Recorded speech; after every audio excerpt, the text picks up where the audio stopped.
As the new pictures of the 15-year-old missing schoolgirl Megan Stammers and her maths teacher emerge, detectives say they're hoping her school friends can shed some light on where they now might be. They disappeared after boarding a cross-channel ferry last Thursday. At the same time, it's emerged that their Eastbourne school, Bishop Bell, has had 3 child safeguarding issues in the past 3 years. Despite this, the inspection body Ofsted commended it as outstanding in its dealings with safeguarding issues in 2010. Katie Razzle has this report. Newly released pictures show Megan Stammers and Jeremy Forrest as they travelled to France last week. Police hope seeing them together will help the public recognise the pair, wherever they are. Windows are covered at the home he shared with his wife of just 1 year, until last Thursday when the maths teacher persuaded the 15-year-old pupil to run away with him. A neighbour had this message. He's a silly boy. He's messed his life up. Well, messed a lot of people's lives up, really, but come back, you know, bring the girl back. You got to, really. He must know he's wrong. I feel steady till I lose my feet. A budding musician, the 30-year-old took a ferry to France on Thursday night with the girl half his age. Mr. Forrest had been giving extra maths lessons to Megan Stammers, with friends claiming the relationship had been going on a while. She's understood to have contacted a friend to say she'd arrived safely, but there's been no word since. The pair now the subject of an international search. Her school facing questions over how long they've known and how they dealt with it. Channel 4 News has learned this is not the first time this school has been embroiled in allegations involving the questionable safeguarding of youngsters. It's made the headlines not once, but twice before.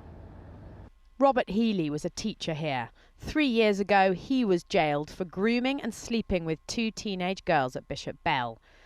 The school's chair of governors until last November was Canon Gordon Rideout, but he had been suspended as a minister by the diocese 14 months before, after allegations of sex offences against children dating back to the 70s came to light.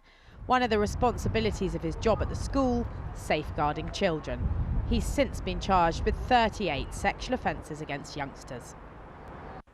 My reaction when I heard that Bishop Bell School was again subject to a child protection issue was both concern and not surprised. There was an ongoing concern for us that Bishop Bell School didn't have proper safeguarding procedures in place. We already had the concerns about Canon Gordon Rideout being the chair of governors, and now we see that a teacher has run off with one of the pupils. So why did the school allow Gordon Rideout to remain as its chair of governors for so long? We asked them that, along with many questions about Megan Stammers' case. They said they couldn't comment in detail because the police investigation is ongoing. They do, though, have serious questions to answer. All I see. This song by Jeremy Forrest is online for all to see.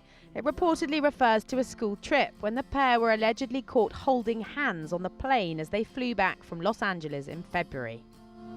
Sitting on the plane, we were miles away from the things you hate. But girl, I do it all again. He sings he'd do it all again, but it's understood another pupil on the trip told the school what she'd seen. They informed the police last week, 7 months later. Today they said, the school and the county council had been addressing and investigating concerns that had been raised in line with procedure when this happened. That investigation will continue and we will decide what action to take. But as pupils left Bishop Bell School tonight, the authorities appear no closer to finding Megan Stammers and the man who has abused the position of trust he was given as her teacher. Katie Razzle, Channel 4 News in Eastbourne. We're joined now by our social affairs editor, Jackie Long. Jackie, for any school to have 3 child protection issues of such gravity in 3 years is surely going some. Well, the Ofsted definition of safeguarding children is a pretty basic one. It is to prevent children from suffering maltreatment. Now, given that a teacher at this school in 2009 was convicted of sexual offences against 2 of the pupils, he was actually convicted of these offences, it would seem extraordinary to many that in the Ofsted report of 2010, it was declared that the school's safeguarding procedures were outstanding. that governors rigorously pursued those procedures. Now that seems a pretty amazing verdict to come to, given the facts. Now, we highlighted this issue a couple of years ago when we discovered that there were many instances of teachers who were either suspected of or convicted of sexual offences, and that Ofsted hadn't mentioned it in their reports. Now, it's quite possible that Ofsted aren't always told, but experts I've been speaking to this afternoon say that's just not good enough. If you are going to boldly state in one of your reports that a school's procedures are outstanding, you ought to be pretty clear that that is the case. There's obviously another huge safeguarding question tonight, and that is why Canon Rideout was allowed to stay in place as Chair of Governors for 14 months after the CRB check exposed certain allegations against him. And although we can't say very much about that for legal reasons, it's quite clear there are many questions to be answered by the many bodies involved in this case. Jackie Long.